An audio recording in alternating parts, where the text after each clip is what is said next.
Hello साथियों, नमस्कार। आपका स्वागत है डीएनएस एग्ज़ाम वॉरियर्स में। आज नायक सीरीज का जो एडवांस सेट है, जो सेकंड लास्ट सेट है, एडवांस सेट का 9वां सेट और वैसे 34वां सेट है। तो 35 सेटों की ये सीरीज थी, जिसका आज सेकंड लास्ट सेट है। और हर सेट हमने अभी तक आपको प्रोवाइड कराए हैं विद हैंड राइटिंग नोट्स के साथ।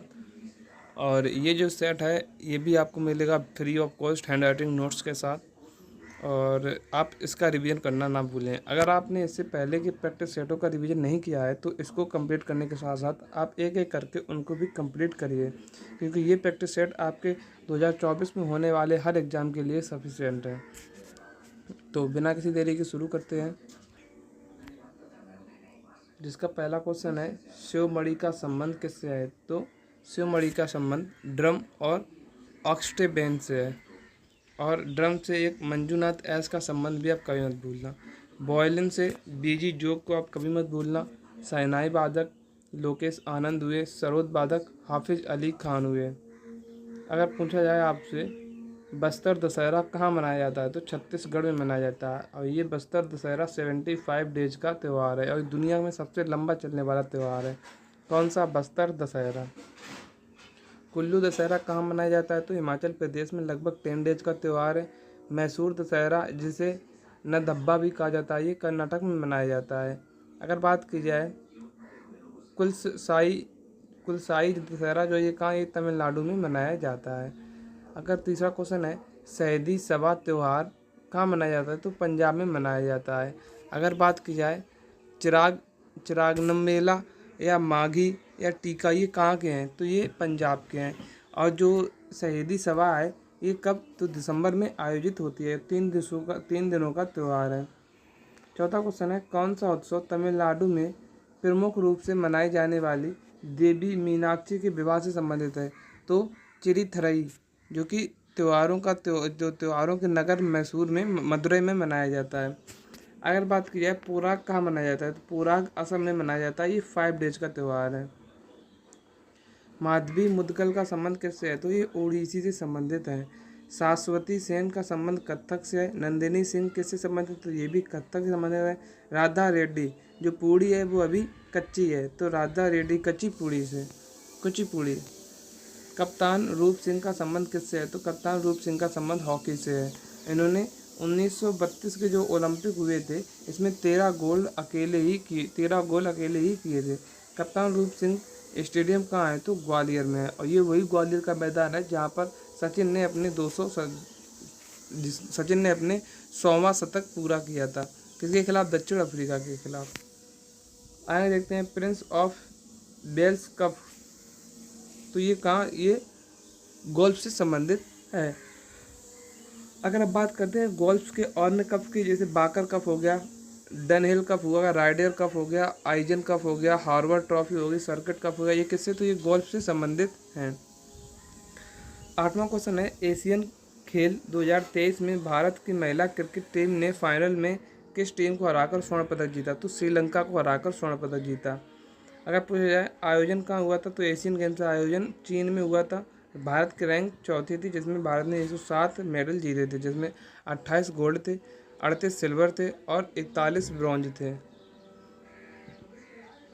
आगे देखते हैं कि drop of the last cloud किसकी पुस्तक है, तो ये संगीता जी की पुस्तक है। सूचना का अधिकार अधिनियम कब पेश हुआ, तो ये 15 जून 2005 को पेश हुआ और 12 अक्टूबर 2005 से लागू हो गया। और तब प्रेसिडेंट कौन थे, तो प्रेसिडेंट थे तब एपीजे अब्दुल कलाम। आपदा प्रबंधन अधिनियम कब का है, तो आपदा प्रबंधन अधिनियम 2005 का है।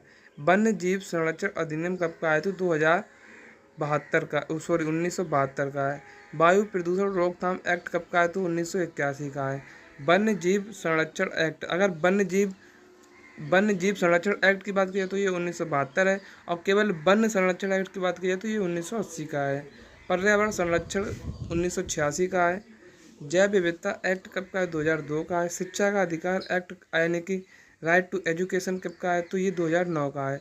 और आरटीआई कब का है, तो 2005 का है। और आरटीई ये 2009 का है। सूचना प्रौद्योगिकी एक्ट कब का है, तो ये 2000 का है। मौलिक अधिकार संविधान के किस भाग में है? तो भाग 3 में है मौलिक अधिकार। और कहाँ से लिए गए हैं? तो ये यूएसए से लिए गए हैं। 12वां क्वेश्चन है, कौन सा प्रावधान ब्रिटिश संविधान से प्रेरित है? तो सरकार का संसदीय स्वरूप, एकल नागरिकता भी इसी से, और कानून विधि निर्माण भी इसी से है। 13वां क्वेश्चन है, ऑब्जेक्टिव प्रस्ताव लाया जाता है? तो ये प्रस्ताव कौन लाया था? पीटी नेहरू लाए थे। कौन सा आर्टिकल संघ की भाषा के बारे में बताता है? तो आर्टिकल 343 संघ की भाषा के बारे में बताता है। प्रारूप समिति द्वारा प्रथम प्रारूप कब दिया गया था? तो फरवरी 1948 में दिया गया था। जिसका गठन कब हुआ था? तो इसका गठन 29 अगस्त 1947 को हुआ था। आगे देखते हैं 16वां क्वेश्चन है कि किसने ऑल इंडिया मुस्लिम लीग की स्थापना की थी? 2006 में इसकी स्थापना हुई थी। नवाब सलीमुद्दौला खान ने की थी। इसके पहले अध्यक्ष कौन थे? तो मुश्ताक हुसैन थे इसके पहले अध्यक्ष। 17वां क्वेश्चन है, खेड़ा सत्याग्रह कब का है? तो जून 2018 का है। अहमदाबाद सत्याग्रह मार्च 1918 का है। 2018 नहीं, वो 1918 है। खेड़ा सत्याग्रह 1918 का है। अहमदाबाद सत्याग्रह ये भी 1918 का है। रॉयलेट एक्ट सत्याग्रह 1919 का है। बिना अपील, बिना दलील और बिना वकील के ये कानून बनाया गया था, जिसे हम काला कानून के नाम से भी जानते हैं। चंपारण सत्याग्रह कब का है? तो 1917 का है। होम रूल लीग आंदोलन कब का है? तो ये अप्रैल 2016 का है। और कहाँ? ये पुणे में चलाया गया था। कहाँ? पुणे में। अब पुणे में किसके द्वारा? तो बाल गंगाधर तिलक के द्वारा चलाया गया था। और सितंबर 1916 में मद्रास में चलाया गया था एनी बीसेंट के द्वारा। जो तिलक की पत्रिका है, मराठा पत्रिका, ये अंग्रेजी भाषा में थी। और केसरी किस में थी? तो ये मराठी भाषा में थी। 1917 में दोनों होम रूल जो थे वो एक हो गए।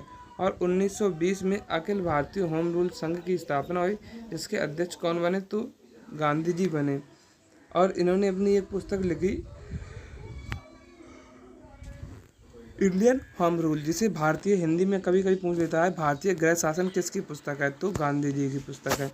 गांधी ने किस कानून को शैतान की करतूत एवं निरसंकुवादी बताया? तो रॉयलेट एक्ट को बताया। जिसका विरोध किसने किया? तो डॉक्टर सत्यपाल और सैफुद्दीन किचलू ने किया। और इनके विरोध में इन्हें गिरफ्तार कर लिया गया था। तो बैसाखी का दिन था, जलियांवाला बाग में इनके समर्थन में लोग गए थे। वहीं पर हत्याकांड हुआ था 13 अप्रैल 1919 को, जिसमें जनरल ओ डायर को आदेश दिया था कि यहाँ पर गोलियाँ चलाओ। और जिसमें जनरल डायर की मृत्यु तो इसी के 5 साल बाद यानी कि 1924 में हो गई थी। लेकिन माइकल जो ओ डायर था, इसको मारा था किसने? ऊधम सिंह ने जाकर मारा था, वहीं पर इंग्लैंड में जाकर मारा था। 20वां क्वेश्चन है, खिलाफत कमेटी में शामिल थे कौन? तो हकीम अजमल खां थे। और हसरत मोहानी थे। अली बंधु थे। अली बंधु पूछ लेता है कौन कौन अली बंधु कौन कौन है? तो मोहम्मद अली और शौकत अली हैं। कौन? अली बंधु। 21वां क्वेश्चन है, असहयोग आंदोलन। असहयोग आंदोलन स्टार्ट कब से हुआ? तो 1 अगस्त 1920 से स्टार्ट हुआ। वापस कब ले लिया गया? तो 24 फरवरी 1920 को या 1922 को यह वापस ले लिया गया। क्यों? चौरी चौरा कांड जो गोरखपुर में हुई थी, इसके कारण। जो चौरी चौरा कांड गोरखपुर में, इसमें क्या था? इसमें जो पुलिस अधिकारी थे उन्हें थाने में बंद करके आग लगा दी। लगभग 23 पुलिसकर्मियों की यहाँ पर मौत हो गई थी। इसके बाद स्वराज जब असहयोग आंदोलन वापस ले लिया था गांधी जी ने, तब यह स्वराज पार्टी की स्थापना हुई। किसने? मोतीलाल नेहरू और चित्तरंजन दास ने की थी, जिसमें चित्तरंजन दास अध्यक्ष थे और मोतीलाल नेहरू सचिव थे। इसकी स्थापना कब? तो इसकी स्थापना 1923 में हुई थी। और पहला अधिवेशन कहाँ हुआ था? तो इलाहाबाद में हुआ था इसका पहला अधिवेशन। साइमन कमीशन का गठन कब हुआ? तो 1927 में इसका गठन हुआ। और भारत में 1928 में आया, जिसे व्हाइट मैन कमीशन भी कहा जाता था, क्योंकि इसमें एक भी भारतीय व्यक्ति नहीं थे। इसका विरोध में लाला लाजपत राय की मौत हो गई लाठी लगने से। और यहाँ पर लाला लाजपत राय ने क्या कहा था कि मेरे सर पे लगी हुई हर लाठी अंग्रेजी शासन के ताबूत की एक कील साबित होगी। 24वां क्वेश्चन है कि गदर पार्टी की स्थापना कब हुई? तो 15 जुलाई 1913 को हुई। जिसके अध्यक्ष कौन थे? तो सोनल सिंह भाकला इसके अध्यक्ष थे। चिटगांव शस्त्रागार छापा कब का है? तो 18 अप्रैल 1930 का है। बर्लिन में इंडियन इंडिपेंडेंस कमेटी की स्थापना कब हुई थी? 1915 में हुई। केंद्रीय असेंबली में बम कांड कब हुआ? तो 8 अप्रैल 1930 को हुआ। लाहौर अधिवेशन के अध्यक्ष कौन थे? तो पीटी नेहरू थे। इसमें ही पूर्ण स्वराज की मांग की गई और 26 जनवरी 1930 को इन्होंने अपने क्या स्वाधीनता दिवस घोषित किया था। अगर पूछा जाए खमसीन हवा किस देश में बहती है? तो मिस्र में बहती है। इसी प्रकार बिली बिबाब और चिनूक हवा कहाँ? यूएसए में बहती है। नॉर्वेस्टर हवा न्यूजीलैंड में बहती है। अगर पूछा जाए कराकाज हवा कहाँ? तो ये जापान में बैठी है। बोरा इटली में। अगर पूछा जाए कोसाब कहाँ? सर्बिया में बहती है। एवोल होस कहाँ? ब्राज़ील में। विंग फील्डर ऑस्ट्रेलिया में बहती है। भारतीय वन सर्वेक्षण रिपोर्ट, तो भारतीय वन सर्वेक्षण रिपोर्ट जो पर्यावरण से संबंधित है, वन और पर्यावरण परिवर्तन मंत्रालय जारी करता है।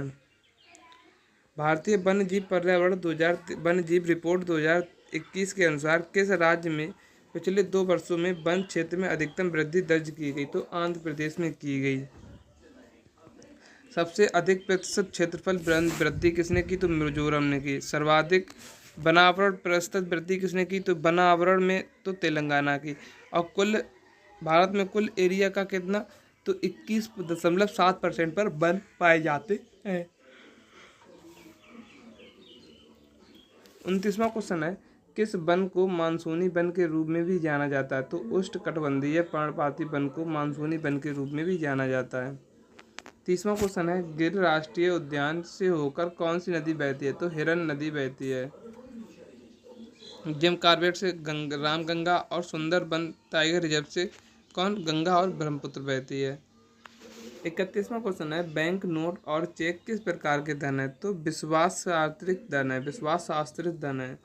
थोक मूल्य सूचकांक WPI किसके द्वारा जारी किया थी? तो आर्थिक सलाहकार एवं कार्यालय के द्वारा।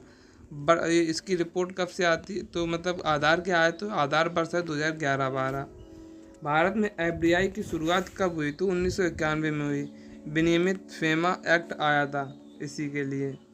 अगर पूछा जाए ट्राइसेम डेज एक कार्यक्रम है, किसका कार्यक्रम है? तो ग्रामीण विकास के लिए एक कार्यक्रम है। स्टार्ट कब हुआ था? तो रोलिंग प्लान के टाइम में स्टार्ट हुआ था 15 अगस्त 1979 को। अक्रिय गैसों की खोज किसने की? तो रैमजे ने की। ऑक्सीजन की खोज किसने? प्रिस्टले ने की। कब? 1774 में। हाइड्रोजन की खोज किसने? कैवेंडिश ने की। तो 1766 में की। मैक नंबर संबंधित है किससे? तो हवाई जहाज की गति से संबंधित है। नाभिकीय रिएक्टर और परमाणु बम में ये अंतर है। क्या अंतर है? तो नाभिकीय रिएक्टर में श्रृंखला अभिक्रिया नियंत्रित कर ली जाती है। किस वैज्ञानिक ने पदार्थ की 5वीं अवस्था खोजी? तो सत्येंद्र बोस ने, जिसे बोस आइंस्टीन कहा जाता है। किस तत्व को जुड़वा तत्व कहा जाता है? तो लेड और जिंक को जुड़वा तत्व कहा जाता है क्योंकि ये एक ही खान में निकलते हैं। मनुष्य में मादा जनन अंग किस हार्मोन का स्राव करता है? तो जनन अंग जो है ये रिलैक्सिन हार्मोन का स्राव करता है। मेलेनिन जो है एक डैश है जो आँखों को पराबैंगनी किरणों से बचाता है। तो क्या ये वर्णक है? तो त्वचा का रंग जो होता है इसका भी निर्धारण यही करता है। क्या? वर्णक करता है। ACES अवार्ड 2024 में स्पोर्ट्समैन ऑफ द ईयर यानी कि टीम स्पोर्ट्स जीता किसने? मोहम्मद शमी ने जीता। 2023 का अर्जुन अवार्ड भी इन्हें मिला है। विराट कोहली ने 2023 में क्या ODI ऑफ द ईयर का खिताब जीता? टेस्ट में उस्मान ख्वाजा को और T20 में सूर्य कुमार यादव को मिला है और कैप्टन रोहित शर्मा को मिला है captain of the year one day में। 43वां क्वेश्चन है ADB द्वारा भारत के लिए नए देश निर्देशक के रूप में किसे नियुक्त किया गया? तो मियो ओका को किया गया। अध्यक्ष कौन है? मसाता सुगो असाकावा हैं। जिसकी स्थापना कब की थी? ADB की स्थापना कब की गई? तो ये 1966 में की गई और जिसका मुख्यालय कहाँ है? तो मनीला में है। Manila Philippines.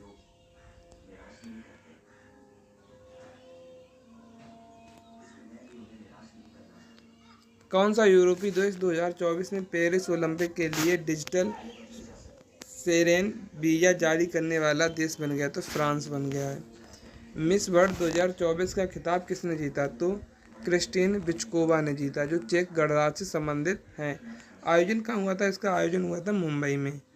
46वां क्वेश्चन है, अहमदनगर का नया नाम क्या रखा गया है? अहिल्याबाई होलकर नगर रखा गया है। उस्मानाबाद का धाराशिव रखा गया है। 37वां है, फूल बहादुर किस भाषा में लिखा गया है? तो मगही भाषा में लिखा गया है, जिसका हाल ही में अभी अंग्रेजी में अनुवाद किया गया है। विश्व जल थीम क्या थी? तो विश्व जल दिवस की थीम क्या थी? वाटर फॉर पीस थी। 49वां है, निर्वाचन आयोग ने किस भारतीय दिव्यांग खिलाड़ी को राष्ट्रीय दिव्यांग आइकन घोषित किया? तो शीतल देवी को किया। ये किससे? तीरंदाजी से संबंधित है। हाल ही में कौन सा बैंक लक्षद्वीप में शाखा खोलने वाला पहला निजी बैंक बना? तो HDFC बना। Notes by DNS exam warriors. तो आज की क्लास को यहीं पर विराम देते हैं, और इस क्लास की अगर आपको PDF चाहिए तो मेरे टेलीग्राम चैनल DNS एग्जाम पर अपलोड हो जाती है, तो आप वहां से इसे डाउनलोड कर सकते हो। मिलते हैं कल एक नेक्स्ट वीडियो में, तब तक के लिए जय हिंद जय भारत।